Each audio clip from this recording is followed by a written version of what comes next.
اعوذ باللہ من الشیطان الرجیم بسم اللہ الرحمن الرحیم الحمد للہ رب العالمین والصلاة والسلام علی سید المرسلین محمد وآلہ الطیبین الطاہرین المعصومین سیما الامام الہمام والبدر التمام علی بن موسیٰ الرضا علیہ الصلاة والسلام اما بعد فقال اللہ تبارک وتعالی فی کتابہ المبین بسم اللہ الرحمن الرحیم ذریۃ بعضها من بعض۔ عزیزان محترم، آپ سب کو اپنی طرف سے مجمع افکار اسلامی کی پوری ٹیم کی طرف سے بہت بہت صمیم قلب کے ساتھ مبارکباد پیش کرتا ہوں 11 ذی قعدہ کی ولادت امام رضا علیہ الصلوۃ والسلام کی۔ تاریخ نے 148 ہجری کے باب میں اس واقعے کو ذکر کیا کہ امام جعفر صادق علیہ الصلوۃ والسلام کے وفات کے چند دن بعد، آپ سب بہتر جانتے ہیں کہ چھٹے امام کی جو وفات ہے، جو شہادت ہے، وہ 148 ہجری میں 25 شوال یا بعض روایات کے مطابق شوال کے آخری عشرے میں کسی بھی دن میں، اب وہ دن معین نہیں کیا گیا، کہا کہ آخری شوال میں واقع ہوئی، اور چند دن بعد فوراً امام کی شہادت کے ولادت ہوتی ہے امام رضا علیہ الصلوۃ والسلام کی۔ عجیب یہ ہے اس امام کی عظمت کے حوالے سے جو روایات ہمارے محدثین نے اپنی اپنی کتابوں میں نقل کی۔ شیخ عباس قمی نے اس روایت کو اپنی کتاب الانوار البہیہ، جو 14 معصومین کے حوالے سے انہوں نے کتاب لکھی عربی زبان میں، وہاں پر اس روایت کو ذکر کیا ہے کہ امام موسیٰ کاظم علیہ الصلوۃ والسلام فرماتے ہیں کہ میرے بابا امام جعفر صادق علیہ الصلوۃ والسلام کان یقول لی غیر مرۃ، مجھ سے انہوں نے کوئی ایک دفعہ نہیں کہا، کئی بار مجھ سے کہتے تھے، ان عالم آل محمد لفی صلبک، آل محمد علیہ الصلوۃ والسلام کا عالم تمہارے صلب میں ہے، تمہاری نسل میں ہے۔ اور اس کے بعد ایک جملہ کہتے تھے، لیتنی ادرکتہ، کاش کہ میں جعفر صادق اسے دیکھ سکتا، کاش کہ میں اس کی زیارت کر سکتا۔ انہ سمیع امیر المؤمنین علیہ الصلوۃ والسلام، تمہارا جو بیٹا ہوگا، جو تمہاری نسل میں ہوگا، جس کی زیارت کی تمنا میں کر رہا ہوں، یہ میرے بابا علی، میرے جد امیر المؤمنین سلام اللہ علیہ کا ہم نام ہے، ان کا نام بھی علی تھا، ان کا نام بھی علی ہے۔ اس ایک روایت میں ہمیں کئی نکات جو ہے سمجھ میں آتے ہیں۔ ایک تو یہ کہ امام رضا علیہ الصلوۃ والسلام کی ایسی فضیلت کہ ایک امام معصوم تمنا کرے زیارت کی، یہ ذہن میں رہے کہ بہت سارے مقامات پر، جس میں سے ایک امام رضا علیہ الصلوۃ والسلام کا ذکر ہے، دوسرا سرکار صاحب العصر امام زمانہ صلوات اللہ وسلام علیہ کی ذات مبارک ہے، جن کے بارے میں امام صادق ہی کا یہ جملہ ہے صلوات اللہ وسلام علیہ، مولا فرماتے ہیں کہ کاش کہ میں ان کی زیارت کر سکتا، لخدمتہ، تو میں ان کی خدمت کرتا۔ غیبت نعمانی میں حدیث موجود ہے کہ اگر میں درک کرتا امام زمان کو، مہدی آخر الزمان کو، تو خدمت کرتا۔ تعبیر وہی ہے، لفظ خدمتہ فقط یہاں موجود نہیں ہے، لیکن ادرکتہ کی تعبیر جو امام زمانہ کے لیے، وہی تعبیر امام رضا علیہ الصلوۃ والسلام کی بھی۔ چند دن پہلے شہادت ہوتی ہے، اور ایک دفعہ نہیں، یہاں پر روایت کا جملہ یہ ہے کہ کئی بار تمنا کی ہے۔ تو نقطہ جو ہمارے سامنے آتا ہے وہ یہ کہ معصوم کی زیارت کی تمنا کرنا سیرت ائمہ میں ہے۔ ہر امام دوسرے امام کی زیارت کا متمنی ہے کہ کاش کہ میں اس کی زیارت کر سکتا۔ رسول اللہ نے بھی صلوات اللہ وسلامہ علیہ خاتم الانبیاء ہیں، لیکن جابر سے کہا کہ جا کر میرا سلام دینا باقر کو، میرے بیٹے باقر کو۔ یہ بھی ایک تمنا ہے رسول کی، کاش کہ میں اپنے بیٹے کو دیکھ سکتا، تو یقیناً خود سلام کرتے، سلام بھجوایا، اس کا مطلب مشتاق ہیں باقر علیہ الصلوۃ والسلام کے۔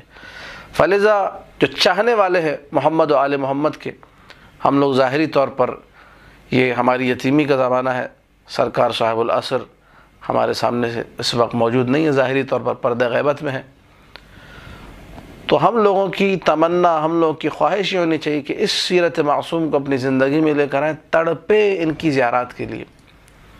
اگر ان کو ظاہراً ہم لوگ نہیں دے سکتے، ان کے روزے موجود ہیں، عراق ہے، ایران ہے، شام، جہاں جہاں محمد و آل محمد بستے ہیں، ہمارا دل وہیں پر ہونا چاہیے۔ یا لیتنی ادرکتہ، کاش کہ میں زیارت کر سکتا، کاش کہ میں ان کو درک کر سکتا، میں پا لیتا، یہ جملے امام نے کہے۔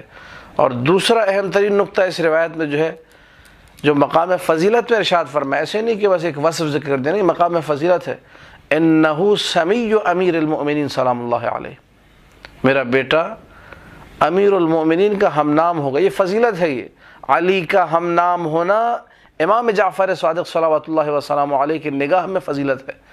تو امام کی نگاہ میں فضیلت ہے تو اب تمام وہ مؤمنین جو اپنے بچوں کے نام علی سلام اللہ علیہ کے نام پہ رکھتے ہیں، اس ذات مقدس کے نام کو اپنے بچوں کے نام سے منسوب کرتے ہیں اور کہتے ہیں کہ میرے بیٹے کا نام بھی علی ہونا چاہیے. اور یہ ذہن میں رہے کہ سرکار سید الشہداء نے فرمایا تھا واللہ لو ولد لی مئۃ لاحببت ان لا اسمی احد منهم الا علی. روایت سفینۃ البحار شیخ عباس قمی میں موجود ہے کہ خدا اگر حسین ابن علی کو 100 بیٹے دے تو اپنے ہر بیٹے کا نام میں علی رکھوں گا، علی اکبر، علی اصغر، علی اوسط. تو علی نام باعث شرافت ہے. بحار المار میں پورا ایک باب قائم کیا گیا ہے ان اسم علی صلوات اللہ وسلامہ علیہ محبوب عند الائمہ علی الاطلاق. نام علی تمام ائمہ کو پیارا تھا، سن کے اس نام کو خوشی کا اظہار کرتے تھے، خوش ہوتے تھے کہ ہمارے بابا کا نام ہے.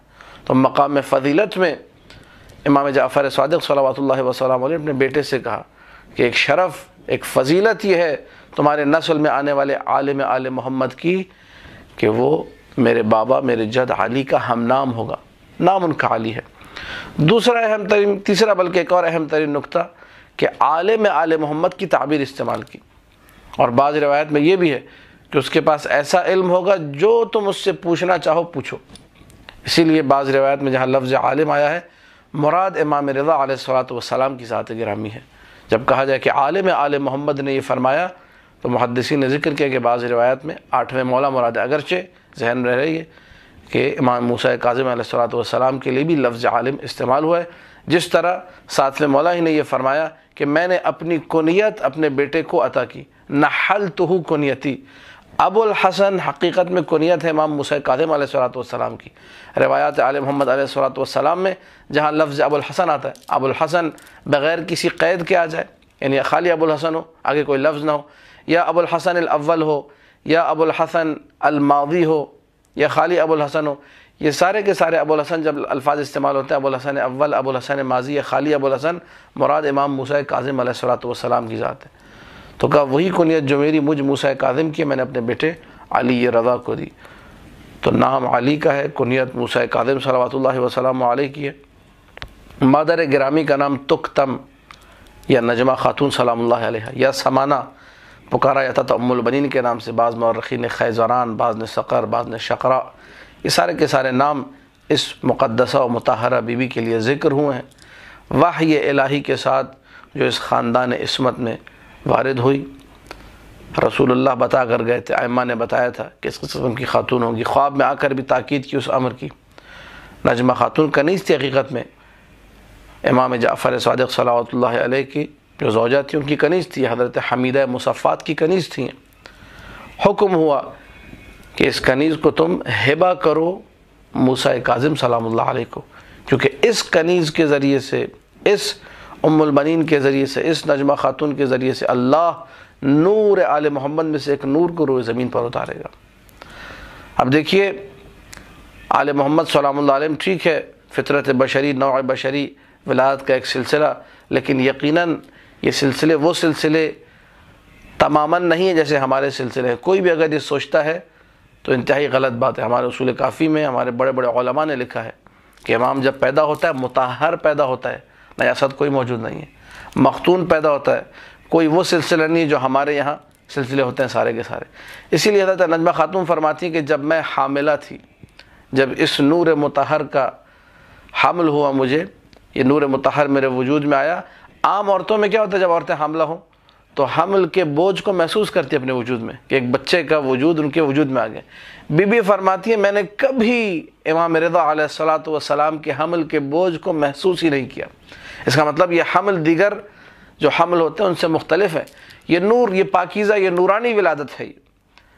لہٰذا بی بی ہی فرماتی ہیں کہ جب اس نور نے زمین پر قدم رکھا تو حالت سجدہ میں آیا، سر کو آسمان کی طرف اٹھایا، شہادتین، اس کے بعد ولایت کی گواہی، اس کے بعد تمام کے تمام وہ طریقے جو دیگر ائمہ سلام اللہ علیہم کے ہیں.